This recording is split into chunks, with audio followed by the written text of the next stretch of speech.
magpapaturo po tayo kay Mama kung paano magluto ng ating puto gawa sa cornmeal or sa Bisaya guys ay tiktik sa mais. Ito po ang ating mga ingredients. Meron po tayo dito 2 cups of cornmeal or sa Bisaya po ay tiktik sa mais. Meron din po tayo dito 1 1/4 cup of evaporated milk. Meron din po tayo dito 1½ tablespoon of baking powder. Meron din po tayo dito 1/4 cup of white sugar, 1/4 cup of melted margarine, and 3 eggs. Dahil ready na po ang ating mga ingredients, magpapatulong naman po tayo kay Mama sa susunod na gagawin. Ayan, susunod natin gagawin ay Ibubuhos ang cornmeal. cornmeal sa mixing bowl. Buhos mo. Okay po. Ayan. Sunod naman ay ang white sugar. Okay, buhos Okay mo po. na. Ayan. Next naman, Next naman po ay ang baking baking powder. powder.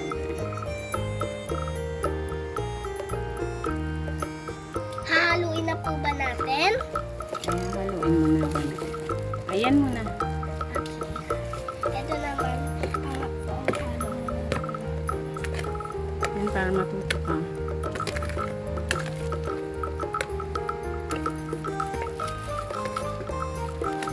Sunod naman ay ang Mga wet ingredients.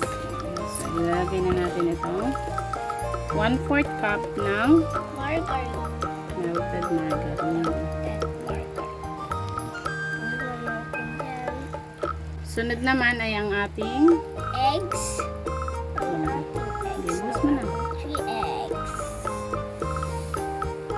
At And susunod, ang ating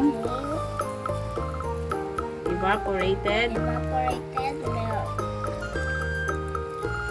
Yan. Ang sunod naman ang kaunti ng evaporated milk. Haluin po natin siya ulit. Gamit ang ito naman. akin na yun. Haluin na po natin siya.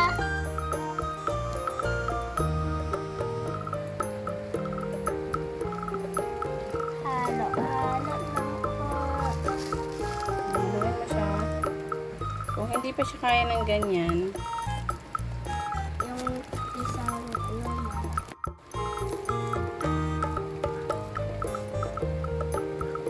ang bango po niya.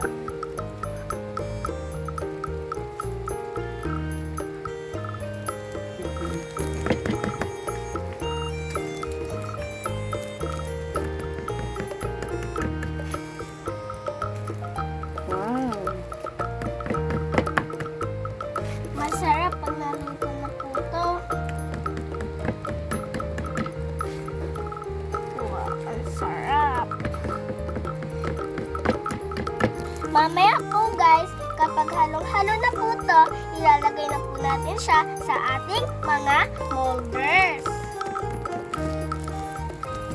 Dahil masyado po siyang sticky, maglalagay po tayo ng kaunting tubig. Lagyan na po natin siya ng Dandahan lang. Konti-konti lang. Yan. Sige pa, sige pa. Oops. Oh, sige na. yan. Hindi na po siya masyadong sticky. Lagyan po natin siya. Si Mama po yung naglalagay. Isa-isang gano'n. Hindi ikot.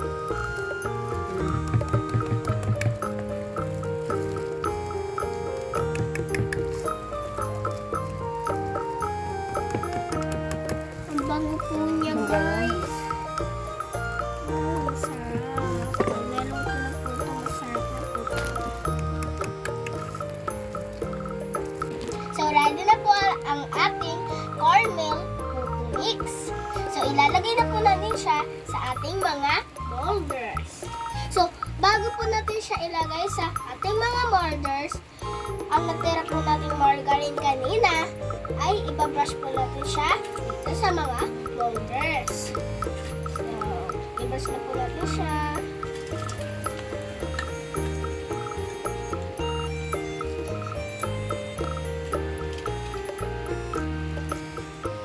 Yan, pati yung mga sides.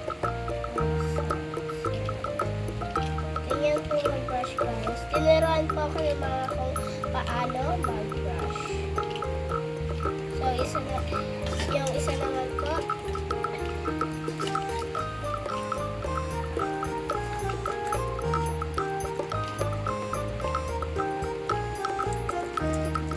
Mga sides, yan. Para hindi dumikit ang Para hindi tumikit ang puto mamaya. Ay na yun. dapat naman. po, dapat sure po kayo na ano niyo po lahat na brush yan. Mga sides, kasi dito yung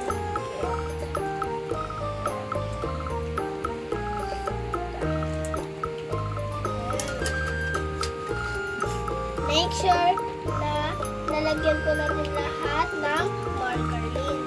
Kasi pag hindi po natin nalagyan, yung iba po na pag mamaya po yung puto mix ay didikit po siya sa molders natin.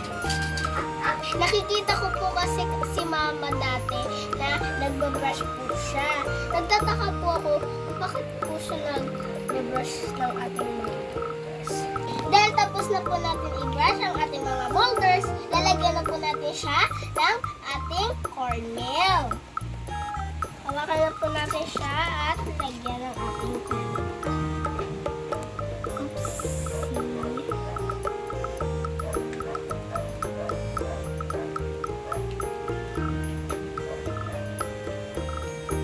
First time ko lang po maggawa ng puto guys.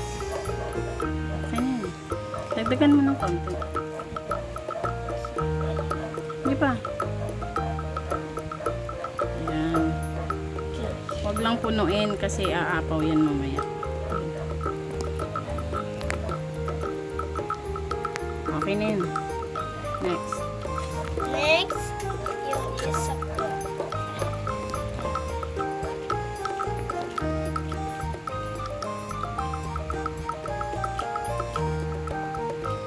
Lagyan pa po natin siya katulad ng isa. Kasi wag pa natin daw po siya punuin sa akin ni mama kasi daw aapaw po daw ito mamaya. Okay na po. So, yung isa pa po. Kasi guys, paglaki ko po, gusto ko po mag-negosyo. Katulad po ni mama dati na nagagawa po siya ng mga puto guys. Katulad ng ginagawa po natin ngayon. Hindi pa po siya kasi Sige, dagdagan mo pa. lagyan po natin siya konti. Katulad po ng ating ginawa kanina. So yan, ilagay po natin siya dyan. At mamaya po, maluluto na po siya. At atin ang tikman. Yan. Ipatuloy yung muna po siya. Baka tumulo po sa ating lalagyan. Sa baba. Yung dito sa sides. Lagyan pa po natin siya kasi kaunti lang po siya. Katulad po ng ating ginawa kanina.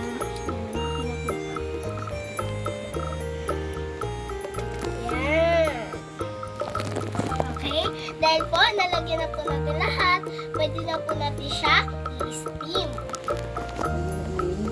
Yan guys, so ilalagay na po ni mama sa steamer. Dahil po kumukulo na po ang ating tubig. Yan, ilalagay na po ni mama. Yan guys. Tatakpan na po natin, tatakpan na po ni mama. So, mamaya na lang po, pagluto na po, atin na po natin kainin. At after 25 minutes po, ay bubuksan na po ni Mama ang steamer at luto na po ang ating puto. Yan. Sarap.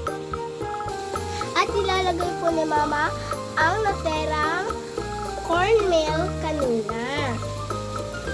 Para po hindi po sayang.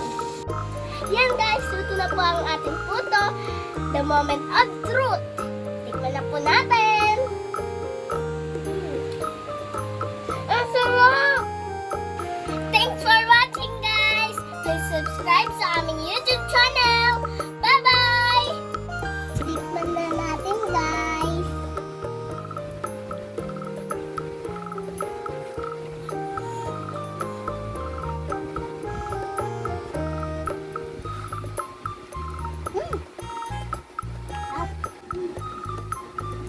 May mais. Sarap? Parang cake lang. Parang cake lang. Parang cake lang?